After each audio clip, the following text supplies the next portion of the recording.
I went to see Battle Los Angeles this weekend. As I was checking times, a young lady buying tickets asked the teller, "Is it true that it really happened?" The guy behind the glass looked up and, holding back a smirk, confirmed to her that it indeed actually happened. I'm sure she figured it out about 10 minutes into the film. The real Battle of Los Angeles was an interesting incident in 1942 that has captured the imagination of UFO followers ever since. But it has absolutely nothing to do with this film. I really didn't expect to be saying anything about it here, but it caught me by surprise in a way that I thought should be commented on. You see, I was expecting a science fiction film. What I saw was a very nicely directed war film.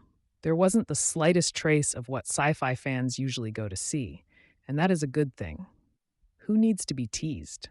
If this is a war movie, then by God, let me put on my Marine helmet and enjoy it as such. In other words, the movie earned my respect for not trying to be science fiction.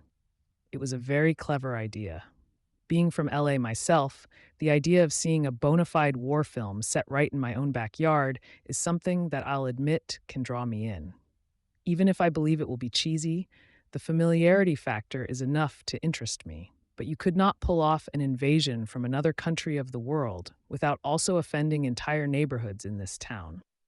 In a city where you find just about every nationality there is, the only invader that could get them all rooting for the same team would have to be from outer space.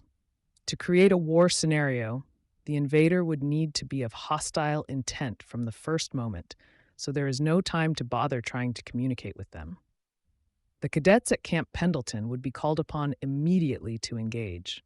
And this is exactly what happens. Any information that is obtained about the aliens' biology or weaponry is used as intelligence to better strike against them. Although their weapons are advanced, none of it is all that unusual. The intent of the creators is to produce the same experience as might be expected when fighting any new enemy, where one must learn how they think and what their military capabilities are.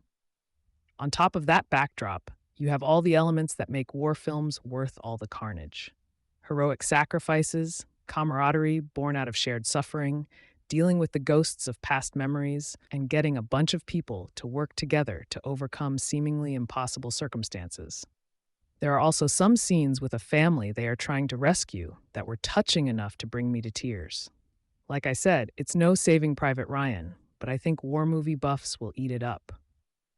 So my hat goes off to John Liebsman for having a clear vision for what he was trying to do and then doing it well.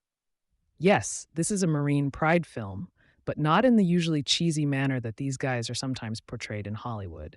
No, this is one that does a decent job of actually honoring the soldier hero. Hoo-ah!